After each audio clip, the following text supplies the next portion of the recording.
المرسلين وعلى آله وصحبه أجمعين ومن تبعهم بإحسان إلى يوم الدين. فقد قال الله عز وجل في كلامه المجيد وفرقانه الحميد: أعوذ بالله من الشيطان الرجيم، بسم الله الرحمن الرحيم. واعبدوا الله ولا تشركوا به شيئا وبالوالدين إحسانا وبذي القربى واليتامى والمساكين والجار ذي القربى والجار الجنب والصاحب بالجنب وابن السبيل وما ملكت أيمانكم إن الله لا يحب من كان مختالا فخورا. وقال النبي صلى الله عليه وسلم: من كانت له مظلمة لأخيه في شيء في عرضه أو شيء فليتحلله منها قبل أن لا يكون دينار ولا درهم. إن كانت له حسنات أخذ من حسناته بقدر مظلمة وإن لم يكن له حسنات أخذ من سيئات صاحبه فحمل عليه. محترم و مکرم حاضرین جمعہ، مصلیان گرامی قدر، اللہ تبارک و تعالیٰ کا لاکھ لاکھ شکر ہے، تعریف ہے، حمد ہے کہ اللہ تبارک و تعالیٰ نے ہمیں اور آپ کو اپنے ہی گھر میں ہمیں اور آپ کو ایک جگہ اکٹھا ہونے کی توفیق عنایت بخشی ہے۔ اس کے بعد لاکھوں کروڑوں درود و سلام نازل ہو تمام انبیاء پر، رسولوں پر، خصوصاً ہمارے آخری نبی جناب محمد رسول اللہ صلی اللہ علیہ وسلم پر لاکھوں کروڑوں درود و سلام نازل ہو۔ اللہم صلی علیہ، اللہم بارک علیہ۔ سامعین حضرات، ابھی میں نے آپ کے سامنے سورۃ النساء سے ایک آیت کی تلاوت کی ہے۔ اسی طرح پیارے نبی صلی اللہ علیہ وسلم کی ایک حدیث میں نے آپ کے سامنے پڑھی ہے۔ اس مناسبت سے آج میرا موضوع خطابت ہے، میرا عنوان ہے حقوق العباد کی اہمیت۔ حضرات، اللہ تبارک و تعالیٰ نے قرآن کریم کے اندر ارشاد فرمایا: وَاعْبُدُوا اللَّهَ وَلَا تُشْرِكُوا بِهِ شَيْئًا۔ اللہ تعالیٰ نے کہا تم لوگ اللہ تبارک و تعالیٰ کی عبادت کرو، اللہ تعالیٰ کی بندگی کرو، اس کے ساتھ کسی اور کو شریک نہ ٹھہراؤ۔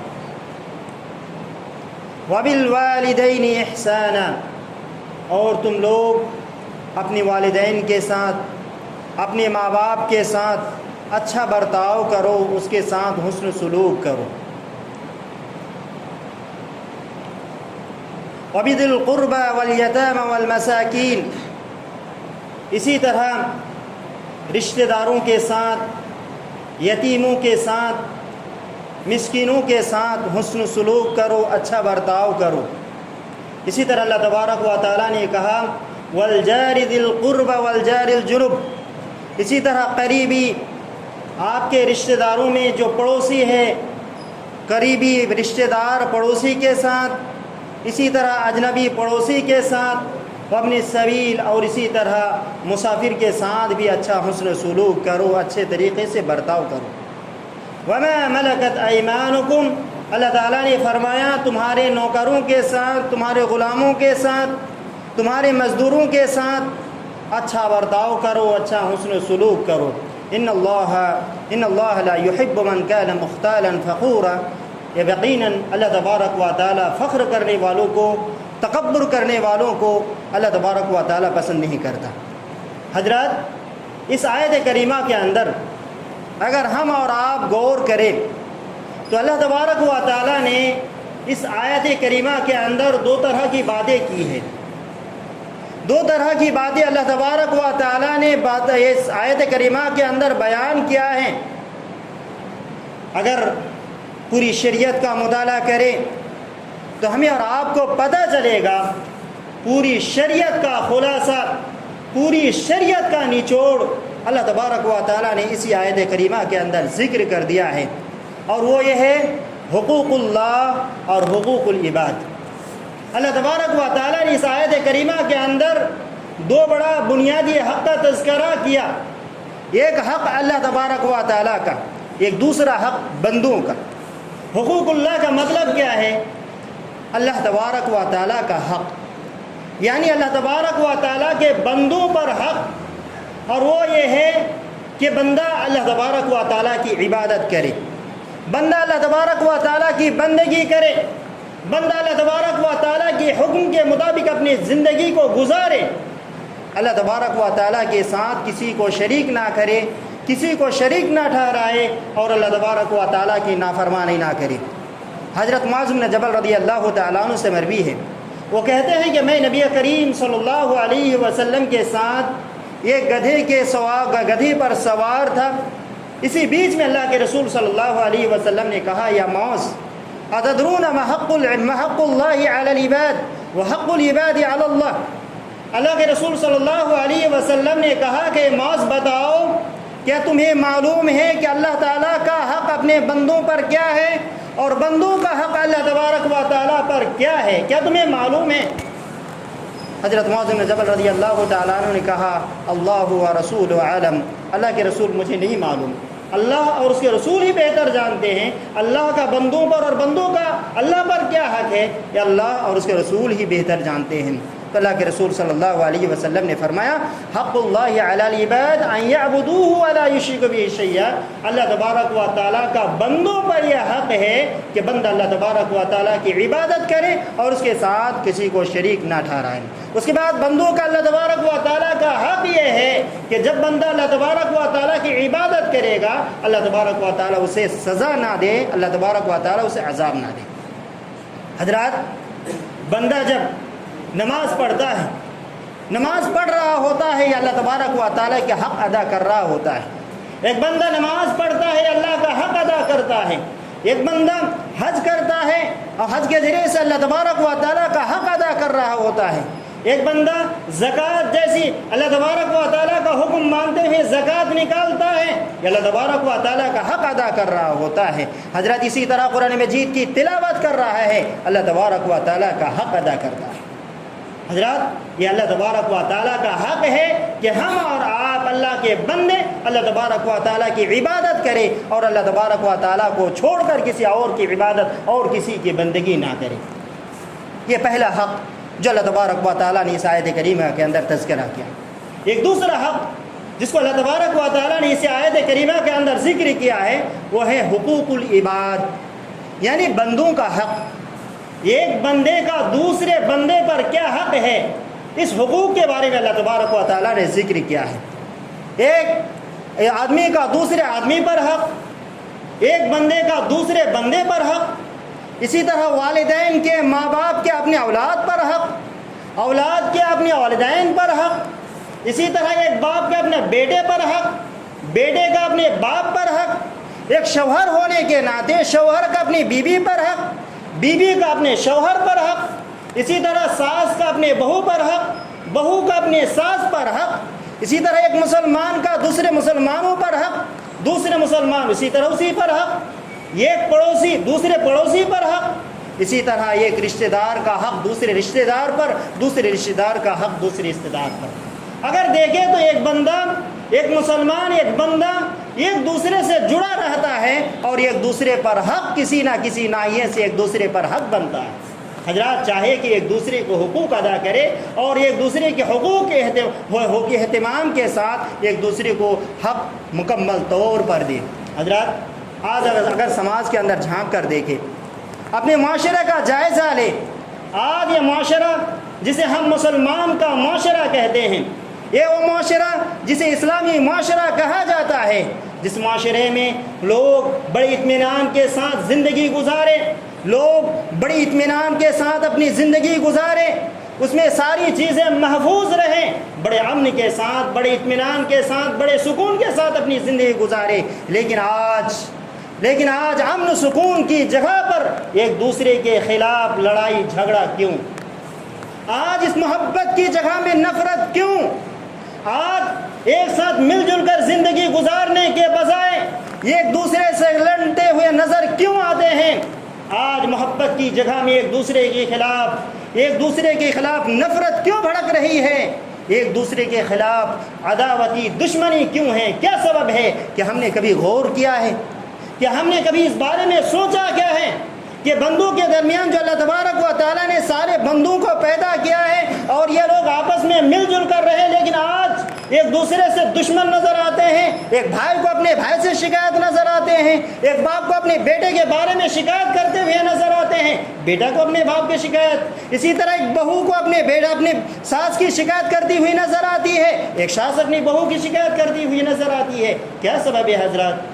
کیا سبب ہے؟ کیا وجہ ہے کہ آج یہ معاشرہ امن و سکون کے بجائے ایک لڑائی اور فتنہ فساد کا جڑ بنا ہوا ہے؟ کہ ہم نے کبھی غور کیا؟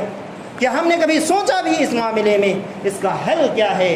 حضرات، اس کا بنیادی حل میں آپ کو بتاتا ہوں۔ پیارے نبی صلی اللہ علیہ وسلم اور اللہ تبارک و تعالیٰ نے کیا کیا ہے؟ ایک دوسرے پر جو اللہ تبارک و تعالیٰ نے ایک بندے کا دوسرے بندے پر جو حق اللہ تبارک و تعالیٰ نے دیا ہے، اس کو مکمل طور پر ہم اور آپ اگر ایک دوسرے پر حق جو ہوتا ہے اگر حقوق کو ادا کرنے لگے تو یقیناً یہ معاشرہ محبت الفت اور محبت الفت کے ساتھ یہ معاشرہ کے لوگ زندگی گزارنے لگیں گے۔ لیکن ہوتا کیا ہے کہ ہم اپنا حق مکمل طور پر سامنے والے سے چاہتے تو ہیں، لیکن ہم پر جو ان کا حق ہے اس کو دیتے نہیں، یعنی اپنا حق چھوڑنا نہیں، دوسرے کو حق دینا نہیں۔ جب اس طرح کا معاملہ ہوگا سماج میں، معاشرے کے اندر کہیں بھی اطمینان اور سکون ہو نہیں سکتا، لڑائی فتنہ فساد کے علاوہ اور کچھ نہیں ہو سکتا۔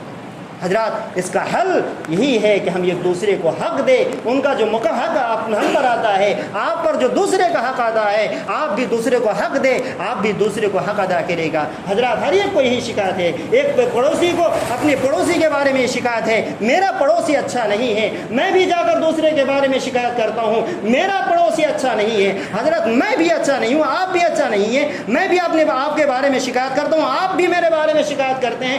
بھلا بتائیے تو اچھا کون ہے؟ اچھا کون ہے؟ آپ بھی میرے بارے میں شکایت کرتے ہیں، میں بھی آپ کی شکایت کرتا ہوں۔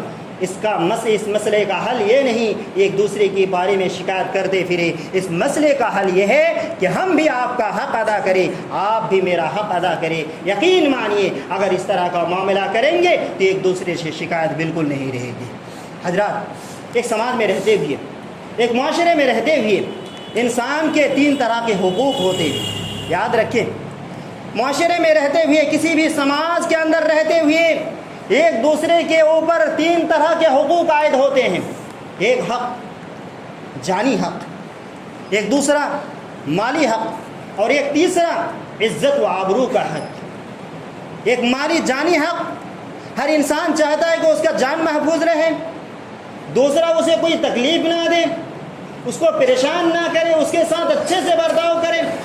اسی طرح حضرات، اس کی جان محفوظ رہنی چاہیے، ہم سے اور آپ سے دوسرے کی جان محفوظ رہے، دوسرے کے تکلیف دینے سے بچے۔ ایک دوسرا حق مالی حق، ہر ایک کو یہ پسند ہے کہ اس کا مال رہے، ہر ایک کو یہ پیار ہے اپنی مال سے، اپنی دولت سے، کہ کوئی اس کا مال نہ چھینے، کوئی اس کے مال کو ہاتھ نہ لگائے۔ اسی طرح حضرات، انسان کی عزت و آبرو اس کے لیے بہت بڑی دولت ہوتی ہے۔ ایک کیسے بھی انسان کیوں نہ ہو جائے، ان کے پاس ایک عزت نفس ہوتی ہے، وہ نہیں چاہتا کہ اس کی دوسرے لوگ اس کی بے عزتی کریں، اس کو ذلیل کرے، رسوا کرے، بلکہ ہر وقت چاہتا ہے اس کی عزت ہو، اس کا احترام ہو اور اس کا مقام ہو۔ حضرات، 3 طرح کے حقوق آتے ہیں، ایک جانی حق، مالی حق اور عزت و آبرو کا حق۔ اور بنیادی طور پر اپنے سماج میں کسی بھی معاشرے میں اگر دیکھیں تو ظلم و زیادتی اور حق کے بارے میں جو آتا ہے، انہی تینوں چیزوں میں ایک دوسرے پر ظلم ہوتا ہے، ایک دوسرے پر زیادتی ہوتی ہے۔ حضرات، جان کی حفاظت معاشرے میں ہونی چاہیے، لیکن کوئی دوسرا اس کو ناحق طریقے سے ڈانٹ ڈپٹ کرے، کوئی اس کو ڈنڈا لاٹھی سے اس کو پٹائی کرے، ناحق طریقے سے اس کو ستائے، ناجائز طریقے سے اس پر ظلم و زیادتی کرے، ناحق طریقے سے اس کو قتل کرے، اس کا خون بہائے۔ اسی طرح مال ہر ایک کو پیارا ہوتا ہے، کوئی نہیں چاہتا کہ اس کا مال کوئی چرا کر لے جائے، بلکہ اس کو کیا کرے، مال اس کا بھی محفوظ رہے، کوئی اس کا مال کو چوری نہ کرے، ایک دوسرے کا مال کوئی لوٹ کر نہ لے، دوسرے کا مال قبضہ کر کے اپنے قبضہ میں نہ رکھ لے، اسی طرح اپنی عزت کی حفاظت حضرات، کوئی کسی کی برائی نہ کرے، کسی کی برائی بیان نہ کرے، اس کے پیٹھ پیچھے جاتے ہوئے اس کی غیبت نہ کرے، اس کے بارے میں چغل خوری نہ کرے، اس کی برائی بیان نہ کرے۔ حضرات یہ تین چیز ایسی ہے اگر ہمارے اور آپ کے سماج کے اندر کسی بھی محفوظ ہو جائے تو یقین مانیے سماج کے لوگ بڑے سکون کے ساتھ، بڑے اطمینان کے ساتھ، ہر طرح کی پریشانی کے باوجود بھی اطمینان کے ساتھ زندگی گزاریں گے۔ اور پیارے نبی صلی اللہ علیہ وسلم نے ان تینوں چیزوں کو ایک دوسرے پر حرام قرار دیا ہے۔ کوئی دوسروں کو تکلیف نہ دے، کسی کو مال کو ہڑپ کر نہ دے، اور کسی کو کیا کرے ناحق طریقے سے اس کو نہ مارے۔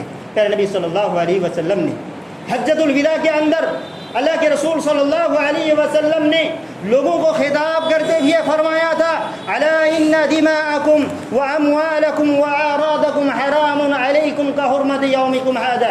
پیارے نبی صلی اللہ علیہ وسلم نے فرمایا تھا، لوگوں سنو، بے شک تمہاری جان، تمہارا خون، تمہارا مال، تمہاری عزت و آبرو ایک دوسرے پر حرام ہے، کحرمۃ یومکم ھذا، آج کے حرام ہونے کی طرح، فی بلدکم ھذا، تمہاری اس شہر میں بھی۔ حضرات اس آیت ہے، اس حدیث کے اندر اللہ کے رسول صلی اللہ علیہ وسلم نے تین چیز کا ذکر کیا ہے، دم، خون، انسان کا جان، اور اسی طرح مال کے بارے میں، اور اسی طرح عزت و آبرو کے بارے میں۔ کسی بھی سماج میں، کسی بھی معاشرے میں عام طور پر ظلم و زیادتی اسی کے بارے میں ہوتی ہے۔ حضرات ایک بات یاد رکھیں، حقوق العباد کا مسئلہ، حقوق العباد کا مسئلہ بڑا خطرناک مسئلہ ہے۔ حقوق العباد کا یہ مسئلہ بڑا سنگین مسئلہ ہے، یہاں تک کہ کل قیامت کے روز اللہ تبارک و تعالیٰ بہت بڑے بڑے گناہ گاروں کو معاف کر دے گا۔ اللہ تبارک و تعالیٰ کے حق کے اندر کمی ہوئی، اللہ تبارک و تعالیٰ غفور الرحیم ہے، معاف کرنے والا، بڑا رحم کرنے والا ہے۔ اللہ تبارک و تعالیٰ اپنی مہربانی سے، اللہ تبارک و تعالیٰ اپنی رحمت سے بندہ کو معاف کر دے گا، لیکن بندوں کا بندوں پر جو حق ہے، اس بندے کے حقوق کو اللہ تبارک و تعالیٰ معاف نہیں کرے گا۔ جب تک وہ بندہ اسی بندے سے معافی نہیں مانگ لیتا، تب تک اللہ تبارک و تعالیٰ ایسے بندوں کو اللہ تبارک و تعالیٰ معاف نہیں کرتا۔ پیارے نبی صلی اللہ علیہ وسلم نے فرمایا، ایک شخص اللہ تبارک و تعالیٰ کے راستے میں جہاد کرتا ہے، اللہ تبارک و تعالیٰ کے دین کو پرچار کرنے کے لیے، دنیا میں پھیلانے کے لیے اللہ کے راستے میں جہاد کرتا ہے، اپنی جان کو اللہ تبارک و تعالیٰ کے راستے میں شہید کر دیتا ہے، مر جاتا ہے، شہید ہو جاتا ہے۔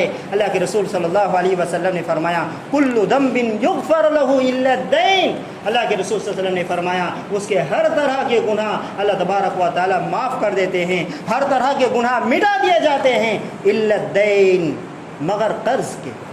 یعنی کوئی شخص دوسرے سے قرض لیا ہو اور قرض اس کو واپس نہیں کیا، کر نہیں رہا ہے، وہ اللہ تبارک و تعالیٰ کے راستے میں جہاد کرتے ہوئے بھی اس کو شہادت کی موت آ جائے، اللہ تبارک و تعالیٰ کے حقوق میں کیے ہوئے گناہ اللہ تبارک و تعالیٰ معاف تو کر دے گا، لیکن قرض کا معاملہ اللہ تبارک و تعالیٰ معاف نہیں کرے گا۔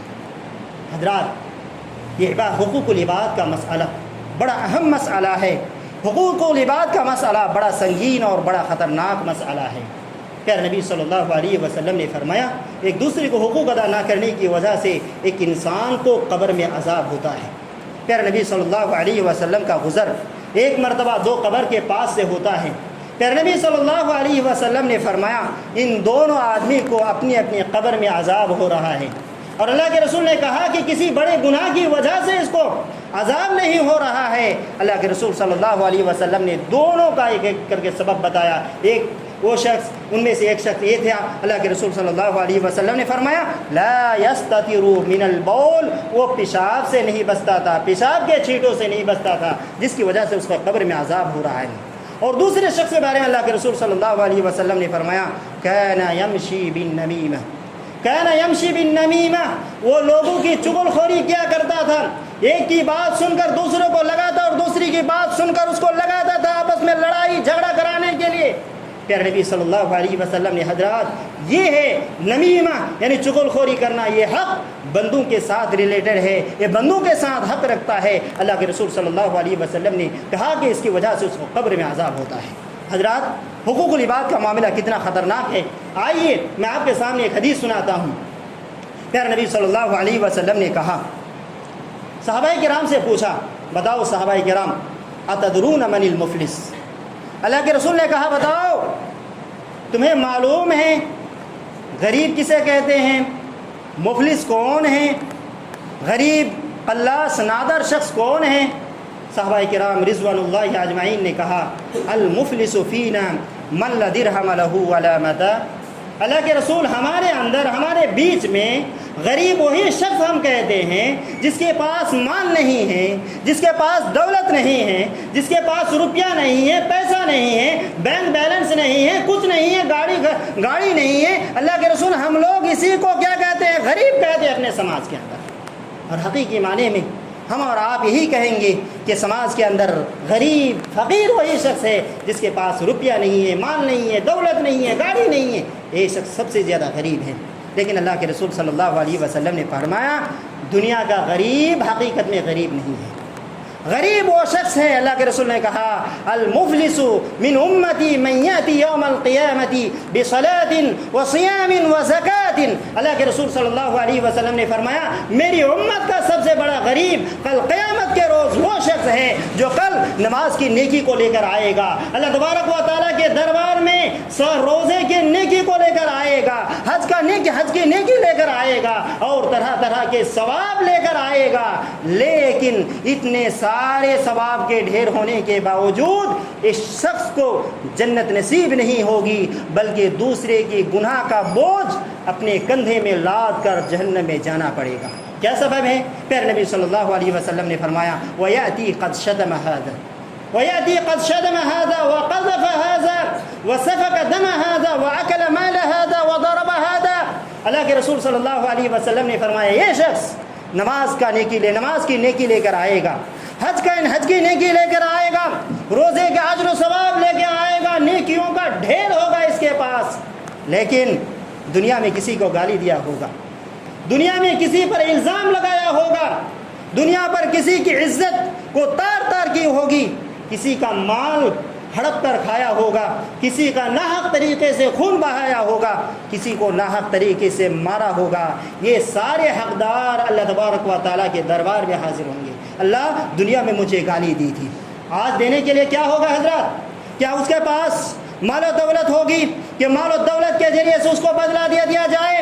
کہ اس کے پاس زمین و جائیداد ہوگا کہ زمین و جائیداد کے ذریعے سے اس کا بدلہ دیا جائے؟ اس وقت کوئی چیز نہیں رہے گی سوائے نیکی کے، یا تو نیکی یا تو برائی ہوگی، یا تو نیکی ہوگی یا تو برائی ہوگی، دونوں چیزوں میں سے ایک چیز ہوگی، اور اس کو بدلہ دینے کے لیے جو دنیا میں محنت کیے تھے، نماز پڑھے تھے، روزہ رکھے تھے، حج کیے تھے، یہ سارے نیکی اب ان کی نہیں رہے گی۔ ایک حقدار آئے گا نماز کی نیکی اٹھا کر لے جائے گا، ایک دوسرا حقدار آئے گا حج کی نیکی اٹھا کر لے جائے گا، ایک تیسرا شخص آئے گا اور اس کے حج کی نیکی لے کے جائے گا، اسی طرح جو اس نے اچھا کام کیا وہ دوسرے کی نیکی لے کے جاتا رہے گا، لیکن ابھی تک حقدار کی فہرست ختم نہیں ہوگی، اور شخص باقی رہے گا لیکن اس کی پونجی ختم، نیکی ختم، لیکن ابھی بھی حقدار باقی ہے، اب کیا کرے گا؟ اللہ کے رسول صلی اللہ علیہ وسلم نے فرمایا فَإِن فَنِيَتْ حَسَنَاتُهُ قَبْلَ أَن يُقْضَى مَا عَلَيْهِ أُخِذَتْ مِنْ خَطَايَاهُ فَتُرِحَ عَلَيْهِ وَتُرِحَ فِي النَّارِ، اللہ کے رسول صلی اللہ علیہ وسلم نے کہا نیکی ختم، اجر ثواب ختم، اب بھی حقدار باقی ہے، اب کیا کرے؟ حقدار کے گناہ کا بوجھ سے لادا جائے گا، فَتُرِحَتْ عَلَيْهِ، اس پر گناہ کا بوجھ ڈالا جائے گا، فَتُرِحَ فِي النَّارِ، ایسے شخص کو پھر جہنم میں جانا پڑے گا۔ حضرات کتنا خطرناک مسئلہ ہے یہ، کتنا خطرناک مسئلہ ہے۔ آج بھی اگر دوسرے پر ظلم کر رہے ہیں، اس کا حق ادا نہیں کر رہے بلکہ اس کی زیادتی کر رہے ہیں، آج بھی اس کے سامنے اگر معافی نہیں مانگے، کل قیامت کے روز اس کی بھاری قیمت چکانی پڑے گی، اور اس کا بدلہ آپ کی نیکی سے کیا جائے گا۔ جس دن ایک نیکی کے لیے لوگ ترس رہے ہوں گے، ایک نیکی کے لوگ ایک دوسرے کے پاس بھاگتے ہوئے ہوں گے، ایسی صورت میں کوئی چارہ نہیں ہوگا۔ حضرت ہم اور آپ کیا کریں؟ حضرات ابھی تک اگر ہم نے کسی پر ظلم کیا ہے، اگر دوسرے کو ستایا ہے، اگر دوسروں کو تکلیف دی ہے، اپنے ذہن کو سوچئے، اپنی کبھی سوچئے اور فکر کیجئے، اور ان کے پاس جا کر مرنے سے پہلے آپ کے قیامت آنے سے پہلے دنیا سے جانے سے پہلے آپ اسے معافی مانگ لیجئے، اپنے حقوق کی معافی مانگ لیجئے، یقیناً معاف کرے اللہ تبارک و تعالی۔ یاد رکھو کل قیامت کے روز بندے کا حق اگر بندہ معاف نہیں کیا، اللہ تبارک و تعالی بندے کا حق معاف نہیں کرے گا۔ پھر نبی صلی اللہ علیہ وسلم نے فرمایا من كانت له مظلمة لأخيه في عرضه او شيء، جس نے کسی پر ظلم کیا ہے، کسی پر زیادتی کی ہے، فليتحلله منه قبل اليوم، آج ہی اسے جا کر کیا کرے، معافی مانگ لے، ایسا نہ ہو کہ اس دن کوئی چیز نہیں رہے گی، دوسری کا گناہ کا بوجھ لے کر جہنم میں جانا پڑے۔ آخر میں اللہ تبارک و تعالیٰ سے دعا کرتے ہیں اللہ تبارک و تعالیٰ تمہارے حق ادا کرنے کے ساتھ ساتھ اللہ تبارک و تعالیٰ ہمارے بندوں کے ایک دوسرے پر جو حقوق عائد ہوتے ہیں، اللہ تبارک و تعالیٰ ان سارے حقوق کو کما حق ہو ادا کرنے کی توفیق عطا فرمائے۔ اسی طرح اللہ تبارک و تعالیٰ ہمیں اور والدین کے ایک دوسرے پر حق ہے، ایک پڑوسی کا دوسرے پڑوسی پر حق ہے۔ اللہ رب العالمین تمام لوگوں کے حقوق کو مکمل طور پر حق ادا کرنے کی ہمیں اور آپ کو توفیق عنایت بخشے، آمین۔ وآخر دعوانا ان الحمد للہ۔